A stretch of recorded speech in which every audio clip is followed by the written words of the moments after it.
Most common side effects were nausea and tiredness. Migraine pain relief starts with you. Learn how AbbVie could help you save.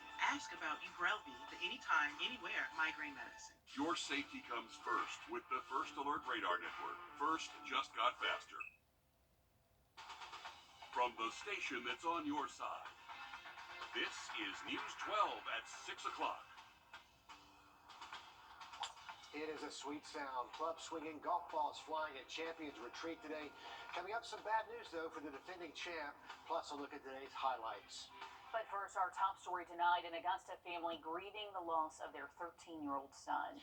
All the coroner has told us so far is that Buddy Brown went downstairs to grab his DoorDash order where he was shot and killed. Now his family is left with a hole in their heart. It's hurt me, guys, because that's my first child. My first. To take away from my heart. Our Will Rio is with us now. Will, we know it's got to be hard for them to put into words, but what did they say they'll miss the most about their son? Well, as you can imagine, this is still all very fresh for the family. They say there's still so many questions here about why someone would take the life of their 13-year-old boy. One of the things they say they'll miss the most is his smile, which can light up any room. Right off of Broad Street, it's quiet in the alley. It's business as usual, except a memorial staring at every person going in and out of the Richmond Summit apartments. It don't make sense. See, it don't. The shooting happening no more than 100 yards from a Richmond County Sheriff's Office building. He never walked the street, never hung out. He ain't like doing all that. He just wanted to be around his family. The 13-year-old cherished his family. He always tell me that all the time, Daddy, I love you. His games, books, and most of all, his food. He loved to go downstairs, order stuff, get snacks. People know him when he go downstairs. The family tells me at around 12:30 to 1 a.m., Buddy ordered DoorDash from McDonald's. Because he told me, he said, Dad, I'll be right back. I'm going to get my order. Buddy's father fell asleep before he came back. He woke up and Buddy wasn't there. He tried to call Buddy, but instead got a call. He told me, he said, my son died here and laying down dead.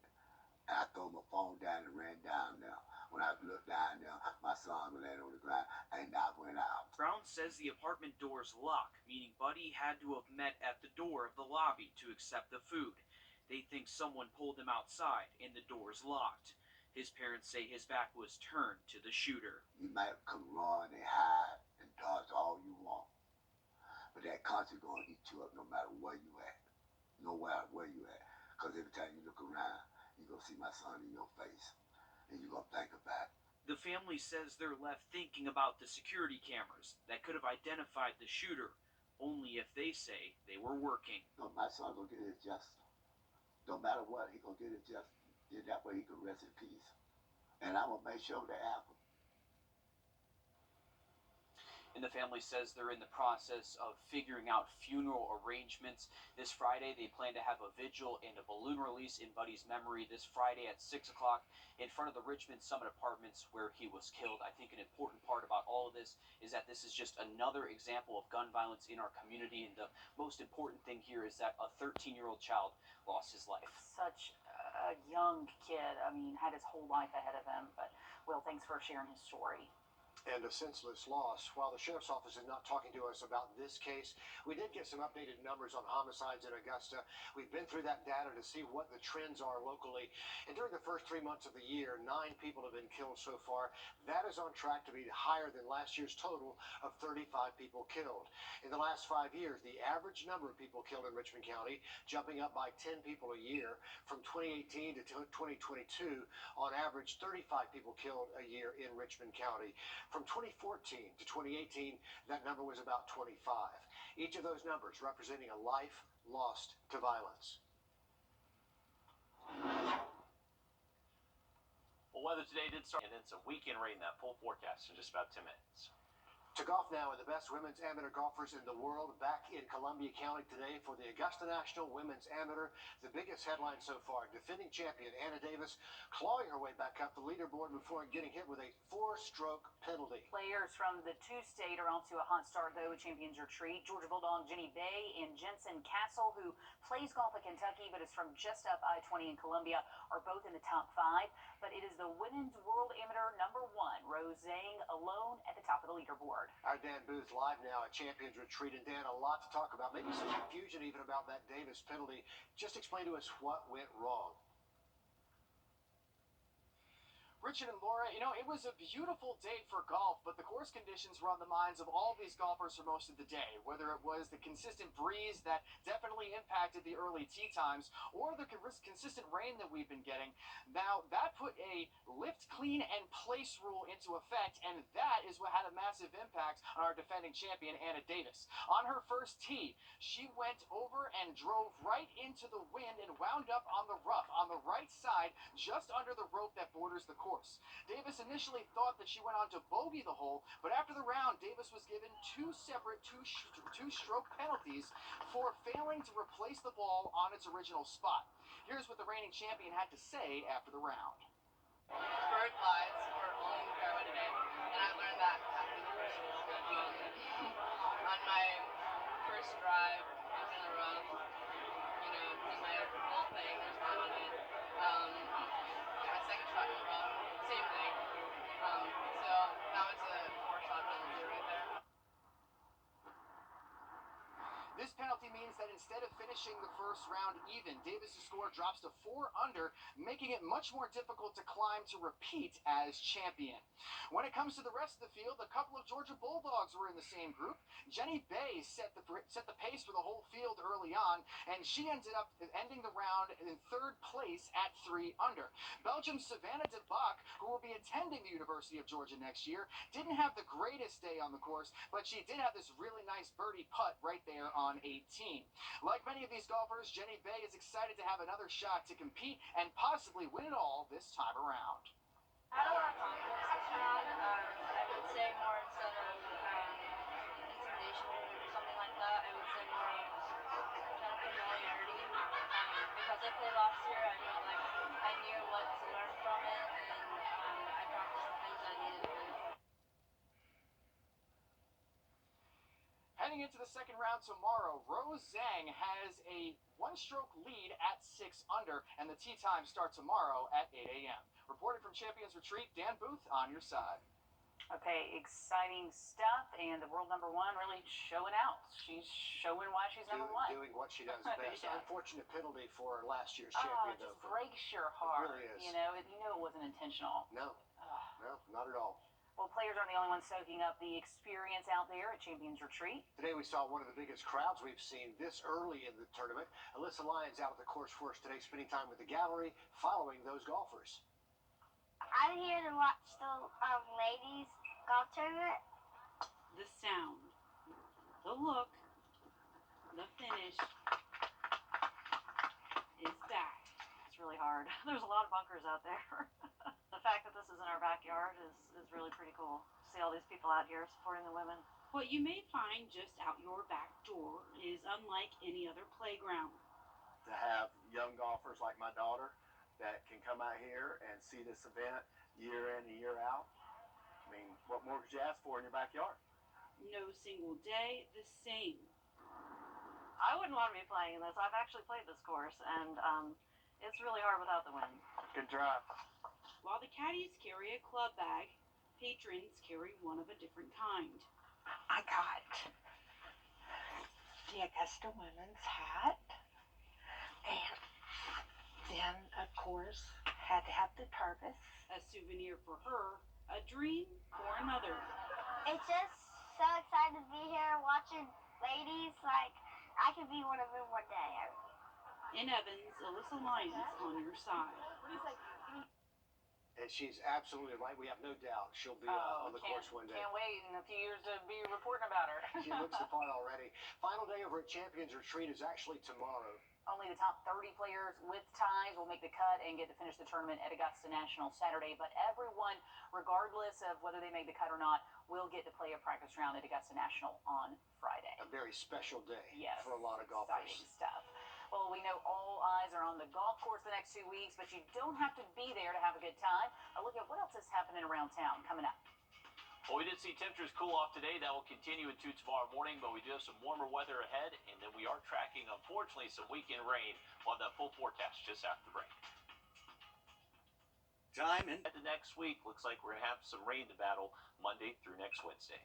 So for the next week and a half, you won't be able to go anywhere except maybe out of town to avoid golf. If you're not heading out of town for spring break and not heading to a golf course, you might be looking for something else to do. Our Hallie Turner live now from downtown Augusta. So, Hallie, what are some options you were able to find for families for spring break today?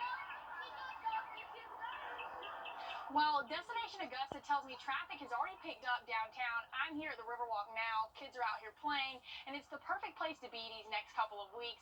But whether you're in town for the tournament or you're taking a staycation for this spring break, there's plenty to do right here in Augusta.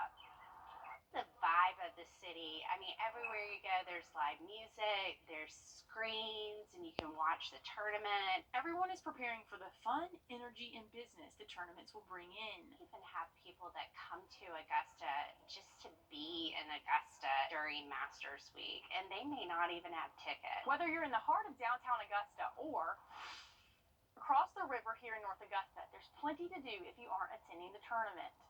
From riverfront paddle tours to golf-themed scavenger hunt at the Augusta Museum of History, the 19th hole downtown, and the Rock Fordeaux concert, the list of activities continue to grow, and it all kicks off this weekend. Kick off, as we do every year, with the Mayor's Master reception. That is going to happen on Sunday, April 2nd at the Augusta Common. And restaurants know this is the week to shine. The Partridge Inn is also joining in on the fun. Oh, a new thing for this year.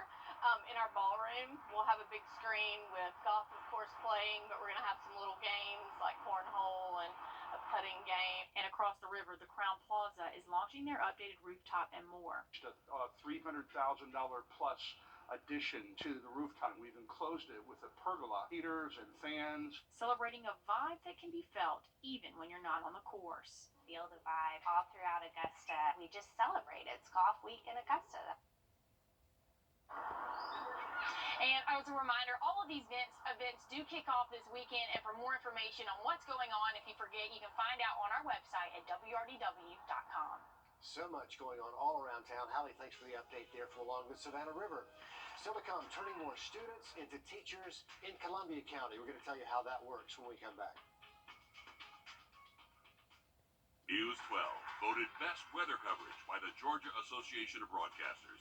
Do you suffer abdominal pain and sore throat? Fainting can also happen. Help protect what counts. Talk to your doctor or pharmacist about Gardasil 9. We know the pandemic changed the classroom for millions of students. One of the worst impacts was the teacher burnout, forcing thousands out of the classroom. Locally, Columbia County is teaming up with Augusta University to get students interested in teaching early on. Our Nick Veland shows us how the hands-on experience is making a difference. A national teaching shortage has made a struggle for some to find those wanting to go into the teaching profession. Today, for Columbia County students, they're excited to get into this field. 250 energetic students in teaching pathways in Columbia County learn their next steps to become a teacher. So I'm excited to have my own kids when I become a teacher and just build those relationships with students. It's just fun, you just get to be around new people all the time and you get to inspire. That's one thing that I got to see today is you just get to help other people. Jamison Perkins and Wesley Williams are both part of the Teaching as a Profession Pathway, or TAP. There are 2 of 400 students across the county involved. They get to see what it takes to be a teacher before they get to college. Jamison already gets to help out in the classroom. Being in the classroom with her, you can tell how much she loves her students as well as what she's doing, and that's really inspirational having her as a teacher. For Wesley, he wants to make an impact on every student he may teach. Now, you got to care about your students because, like I said, some of them, they might not have a mom and dad at home, or they might not have somebody inspiring them, telling them that they are made in the image of God and they are loved. Like, you need people like that. You have to be passionate about your job and truly care for your kids. All students energized and ready to hit the ground running in a time where there's a national teaching shortage. Today they heard from AU and past Columbia County Teachers of the Year to help inspire students for a career in education. It's definitely getting me there. I won't say solidified, but I feel like by the end of this, I'll be wanting to be a teacher. And after today, each high school in the county will be giving away a $1,000 scholarship to a senior in the pathway in the middle of May. In Columbia County, Nick Veland on your side. A heated discussion with Augusta City leaders around Richmond County's new EMS provider today. They approved an emergency purchase for 911 software, and commissioners expressed their concern about how this affects a future contract subsidy price and being ready to take 911 calls on April 22nd. Now they're spending more than $120,000 to buy emergency medical dispatch software that helps 911 operators walk patients on the phone through emergencies. Augusta's 911 director says this could take 3 months to put in, and for the time being, they'll use backup flip books to do the same thing. It's a process originally handled by Gold Cross. So Augusta did not take that purchase lightly. We want to make certain that we have the most modern tools equipped in our toolbox to ensure that our citizens are safe. And while we still haven't heard a number for the subsidy in that contract, Central EMS says they cannot sustain themselves in Augusta without a subsidy eventually being put in place. They say they will still be ready to handle calls on April 22nd with or without a deal finalized. Well, heading out late tonight after sunset, we are going to be able to see a number of planets in the western sky. The very first you want to check out are Jupiter and Mercury. These are going to be very low in the western horizon and only going to be visible just after sunset up until 8:20 p.m. Most likely you are going to need a telescope to see a couple of those just because they're going to be close together. So kind of get that best view. You may want some binoculars or a telescope. Now you can also see Uranus and Venus just above those two, and you will need a telescope to see Uranus there, and that's going to be visible up until about 10:30 out there later tonight. And then you're also going to be able to see Mars. Mars and also the moon will be just above these two in the western sky, and Mars will stay up a good bit longer than the other two planets. That one will actually stay visible until about 2 a.m., and you cannot miss Mars. It just has that classic orange-reddish glow to it. So look up tonight. We should have mostly clear skies. Now look at that 7-day forecast just after a quick break. Call us about a free furnace today. Come in, Mr. Central. The accident was not my fault. When you're injured, you need help fast. Call George Sink Injury Lawyers at All Nights. You need someone that's gonna fight for you. Call now. Call George Sink Injury Lawyers at All Nights. Hey guys, we're just gonna be... Wherever I go, I'm always keeping an eye on the power lines. In my home of Puerto Rico, Hurricane Maria showed us what can happen with a weak and outdated power grid. So I became an electrical engineer, and now I work for Georgia Power. We're investing in the latest secure technologies, and we're building the future of energy today. Our customers are counting on us for a modern and dependable power grid. And I'll be keeping an eye out to make sure they get it. After you ever expected, I got a big check fast. You gotta get George. Call All Nights. Students at J.A. Maxwell Elementary got to show off their new square dancing moves. Yes, they did. They showed off those new moves to friends and family during PE class today. After doing a couple of dances, the kids did ask the adults to join in on the fun. So good times all the way around, Riley. Absolutely. Looked like a good time out there in McDuffie County. And, hey, not some bad weather out there to do some square dancing, even though, obviously, they were inside. But we got some beautiful weather over the next couple of days. High temperatures through Friday will be closer to average, even getting above average by Friday afternoon. But remember, tomorrow morning, going to be a little bit cold out there. Many spots are expected to hit the 30s by daybreak Thursday morning. No rain in the forecast until we get to Saturday. We are going to have to keep a close eye on that storm risk Saturday. We will do that definitely. That's going to wrap things up for News 12 at 6 o'clock. And then we're back with more news at 11. We'll see you there.